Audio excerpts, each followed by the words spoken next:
Hey guys, it's been a little bit since you've seen me, and welcome to a belated. Okay, before I say this, I want to say this.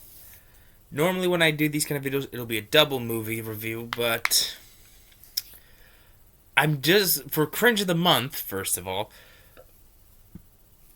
if you are okay with it, February will just be kind of skipped. So, just kind of ignore me missing February. Focus on today. For March's Cringe of the Month. Which, welcome to Religious Reviews. Joke. But, as serious, since the movie I will be talking about is a religious movie. That came out last year, and I watched this with my mom and my sister. This movie is called Journey to Bethlehem.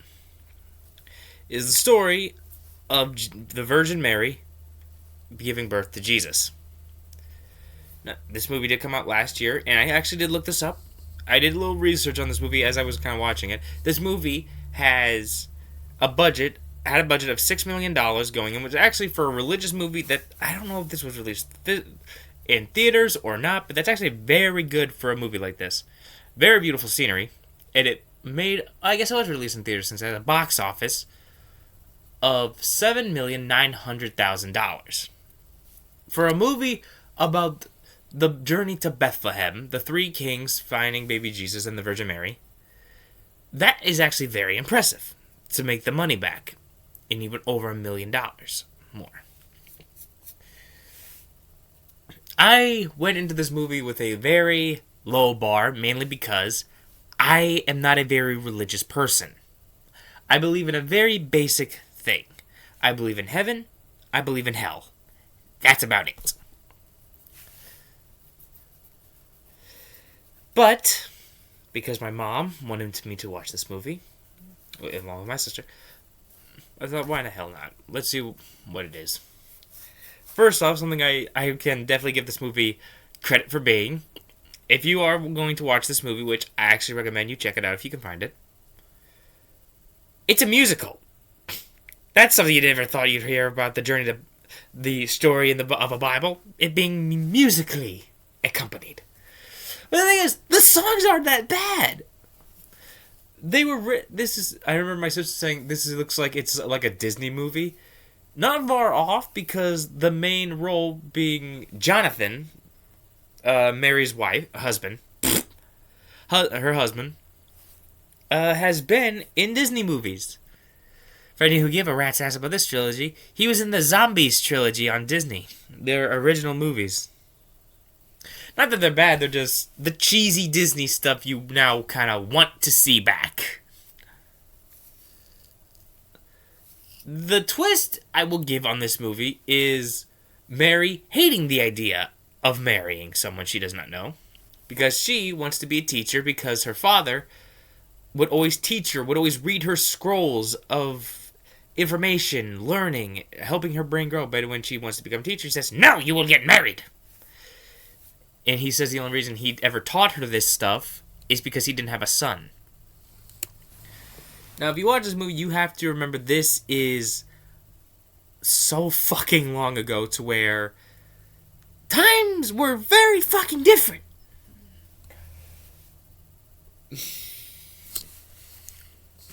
Women were expected to marry, have kids, and be the housewife that you will see in certain old movies. Eventually, she does, and soon we are introduced to the villain of our movie, King Harold? Some kind of form of old school Harold. Who is played by Puss in Boots. I cannot remember his name, but it's the guy who voices Puss in Boots. Already, I love his voice. He's perfect to play an asshole. And in my opinion, he has the best damn song in the movie because, of course, it's the fucking villain song, and those are usually the best songs in the damn movie. The best character, according to my mom and my sister, is Mary's fucking donkey. Very weird. It's such an interesting tale because you also have the three kings who are okay. They did cookie cutter them a little bit, but what can you do? But it's the best kind of cookie cutter. It's the fresh baked, just came out of the oven cookie cutter cookie characters. Not the store brand. These have been sitting out here. Okay, sorry, I thought I heard a door open.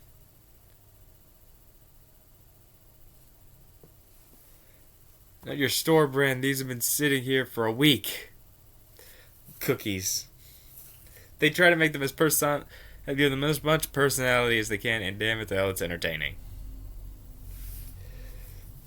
Eventually, Mary is visited by the angel Gabriel, who again is made to be kind of funny. He's rehearsing his speech that he's going to give to Mary about the fact that she will be impregnated by the Son of God. That's always been, whenever it comes to like religious stories, especially the Virgin Mary, I'm like, what? How? Because I have to think. Obviously, I don't know. I am a male. I hated that health class when it came to birth because I don't like seeing that. You can call me squeamish if you want. I can handle horror. I can handle certain movie shit. I don't like. It's so. I don't like seeing a human being come out of another person. Okay, I don't. I don't like it. It makes me scream. It makes me gag. Okay, I don't like it. I can handle Jason cutting off a person's head or stabbing them. I can't handle the miracle of birth. Maybe that's just me being a guy. I can't handle it. I don't like looking at it. But when it comes to the Virgin Mary story, I'm like, is it possible for a woman to give birth if she has to have sex? Because the hymen thing, right? That, again, I don't know. Again, this is just me being a guy. I don't fucking know this shit.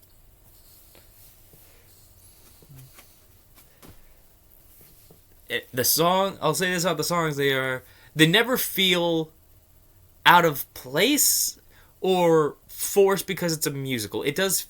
Every song fits into the story. And not like every musical where they tell the story through song. These songs are,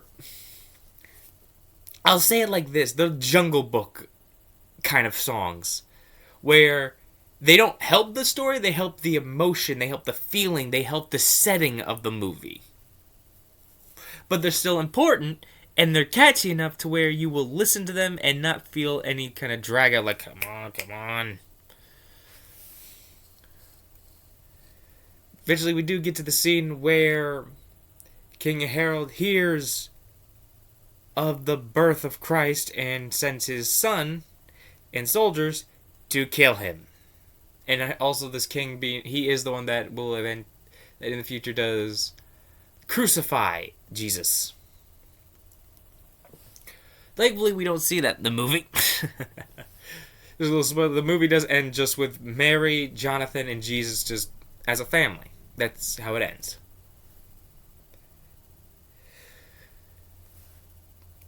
The filming of this movie is fucking impeccable. I fucking love the scenery of this damn movie. The visuals. I cannot think of the word, or I can't say it.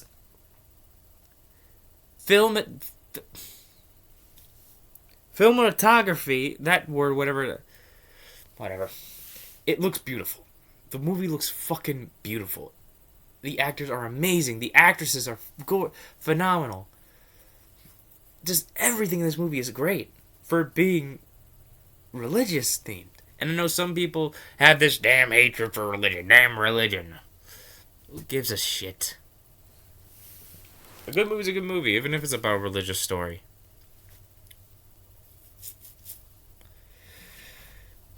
That's the thing I will never understand. People will be, and this is a little off topic, but I want to get this out of my system. There will be some people who hate the idea of religion, who hate it.